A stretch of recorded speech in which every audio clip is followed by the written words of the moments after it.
Hi, hello, welcome or welcome back, welcome old friends, new friends, people who just stumbled here, appreciate you all. Today we're going to be talking about Ariadne by Jennifer Saint. This is a new release in that it was released in 2021, but earlier in 2021, it's gotten a lot of buzz, a lot of hype.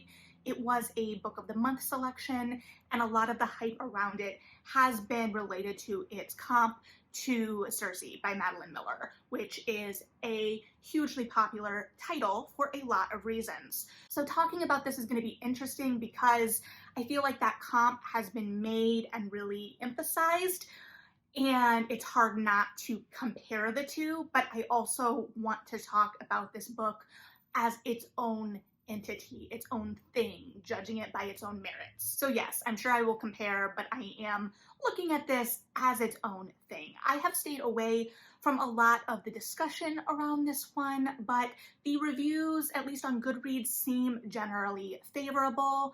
This is a lot of lead up for those of you who have been with me for a second. You're like, why are you hedging so much? I didn't like this book, and that's very much a personal preference. So I don't typically feature books I just out and out did not enjoy on Feature Fridays, although I always want to look at books even that I did enjoy, and sometimes will say, oh, well, this element kind of held back this part for me, or this or that or the other. I'm not trying to tear down work, but I also want to be honest about my experience as a reader, and I think that this book is popular enough that it's not like I'm coming in and just bashing on something that doesn't have a whole lot of buzz around it. And there is a lot to dig into in how it's crafted, I think. Because I do not think Jennifer Saint is a bad writer. I just don't think that the way this was put together worked for me. So this is kind of billed as a feminist retelling of Ariadne. And there's a lot to unpack there with the marketing and how that may color perception as well. Because it's definitely putting Ariadne at the center of the narrative, but I don't know that it interrogates a lot of the ideas of these narratives in the way that it intends.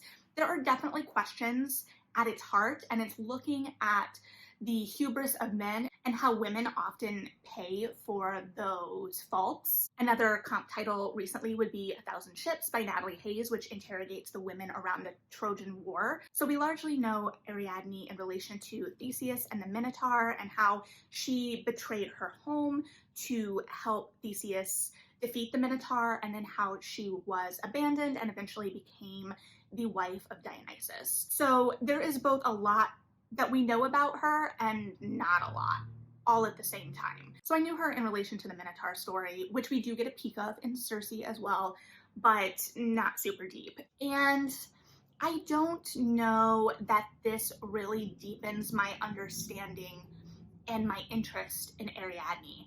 I don't think that for me, this narrative really painted a strong picture of this woman, and her voice wasn't particularly strong. And when in part 2 we are introduced to Phaedra's voice, Ariadne's sister who ends up marrying Theseus, that overpowers Ariadne's voice in a lot of ways. And granted, Ariadne is a much more nurturing individual than Phaedra, and Phaedra can kind of loom large, but Ariadne's voice just doesn't really have a driving propulsion to it, and the narrative doesn't feel like it really has a driving propulsion to it. It doesn't feel like we're moving in any particular direction other than hitting the mythological beats that we know exist and have to hit, and providing an extra little commentary on top of that. And the way the voice is operating in this is a large part of this. I talked about the voice in 1,000 Ships when I read that earlier this year as well, and how I thought that was playing into things. And that book starts with an invocation to the muse. Madeline Miller's narratives have this lyrical feel to them, so they feel a little bit more rooted in that epic poetry tradition. This was told through first person and in past tense, but we never really had a sense of where the Ariadne we were hearing from was coming from. And there's a slight revelation to that maybe at the end, but one that doesn't really feel like it lands to me. And the problem I had with this and the way that works is that it didn't feel like it rooted us in this kind of epic tradition, in the sense that we're in a land of God and monsters. Everything's a little over the top, but neither did it really humanize everything in a way that we were really looking at the humanity of these people and even kind of really questioning the gods in that way. And Dionysus, in many ways, was a little humanized, but then we pushed back against that idea as well. And so the narrative had this distance to it and had a layer of commentary kind of on top. We were kind of looking at the suffering of these women and what that meant, but it never really grappled with the emotion behind things.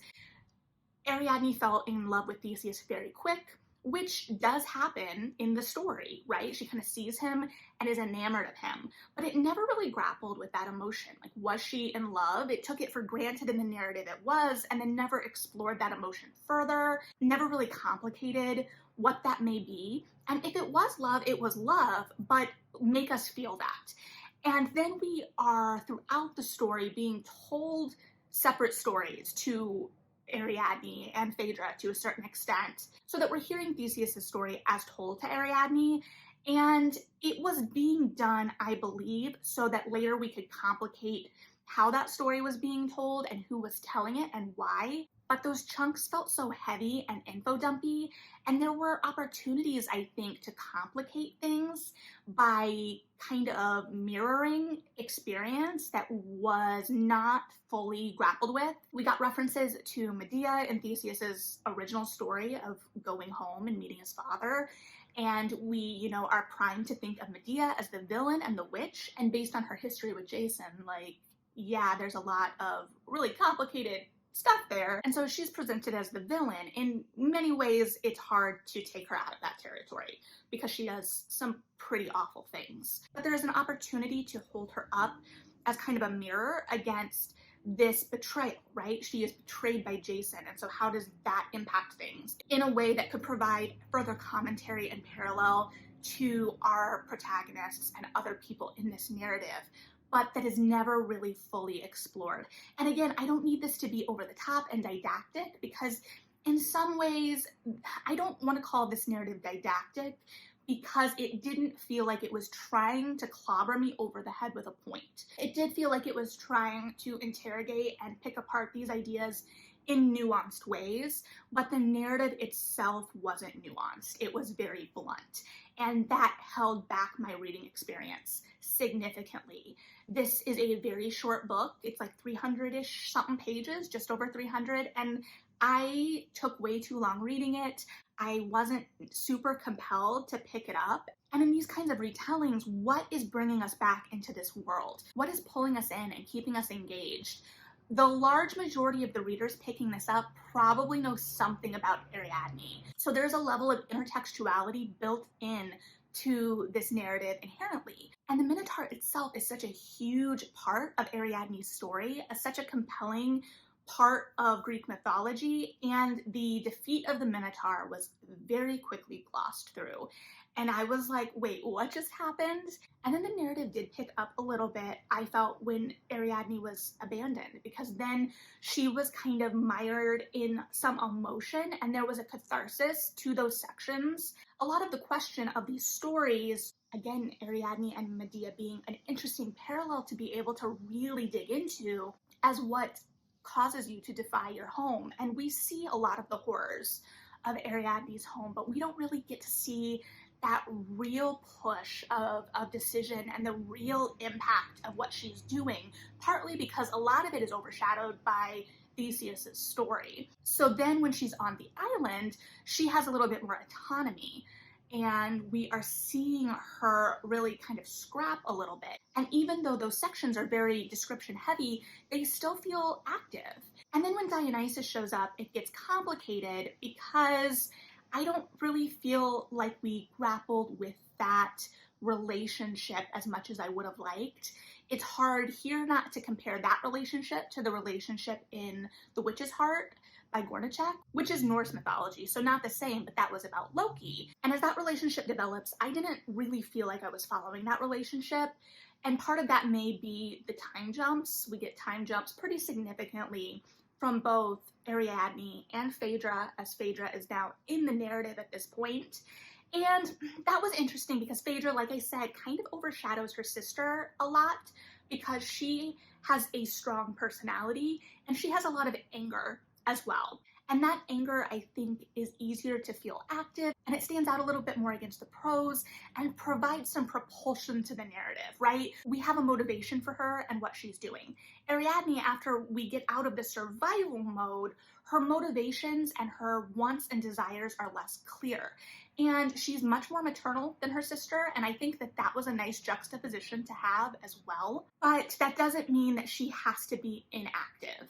And that could absolutely be just how I was reading it as well. It does pick up a bit at the end when Ariadne is like, wait, have I been just kind of ignoring some things? And what is really going on with Dionysus in the forest? And I think that there was a charge to that at the end that I would have liked to see push even further. It got us a little bit there, but the danger didn't feel as looming. The madness didn't escalate for me quite enough to really get us to the final standoff with Perseus at the end. And so it's a kind of delicate thing, right? Because we have these mythological narrative beats that we kind of have to hit. But then we have to kind of shape our narrative around those beats that have to be hit. And we kind of have to have like a more central idea that we're exploring. And I do think there was one there. I do. I just don't know that it was communicated super well. And these kinds of retellings are easier, I think, to analyze kind of like from a theatrical standpoint for me. Madeline Miller herself, I believe, has training or a degree in dramaturgy. And when I learned that, I was like, yes, that absolutely makes sense. These are well-trod paths. And in theater, we're often doing shows over and over, right? Like, how many productions of Twelfth Night have you seen? So what is the central idea of what we're exploring? For those of you who, have been in theater, are with me from my theater days, just ignore my babble here. But in the same way that when you're kind of attacking a classic theater show, like a Shakespeare, like Antigone, something from the Greek canon, you're usually going in with a concept. There is an idea central to the story that you are interested in exploring, and you're going to shape the whole experience around that idea. I didn't get a strong sense of what central idea we were crafting Ariadne's story around. And then it was somewhat overshadowed by Phaedra's. At first I was like, is Phaedra gonna get her own book? And I do understand why she didn't, why we wove her in here, because she is so central to Ariadne's story. But then it made me question the structure of the whole thing. Why are we not doing Ariadne and Phaedra? Why do we get Phaedra's point of view from her voice and then end it the way we do? And then I think all of that feeds into, as well, this idea of this being marketed as a feminist retelling of Ariadne and what expectations we may bring to the table with that marketing. Does the recentering of female voices and female experience in and of itself make a narrative feminist? That's not a loaded question. I think that how we think about that question is going to change what we think about how this reads in terms of feminist. But ultimately, I just didn't feel like the narrative and these characters took on a life of their own and lived independently of the source material in a way that also was in conversation with the larger canon. And that really stinks because I was really looking forward to this one. So at this point, I don't really know if this is a popular or unpopular opinion, but I do have friends that have really enjoyed this. I know other people who have really enjoyed this. So it does come back to everything being subjective. And if you really enjoy retellings of Greek mythology, I still think that this would definitely be worth a shot for you. But if you have read this, I would really be interested to hear your thoughts on this. Maybe the narrative and the writing style and the structure all work differently for you, and you have a different perspective on how you think it was serving the story being told. And I think that that could be a really engaging dialogue to have as well. So I'd be really interested to hear what you all thought of this one. I was a little bummed, but that's okay. In the meantime, go ahead and like and subscribe if you feel like it. But regardless, thanks for hanging out. Read something good, and yeah, bye.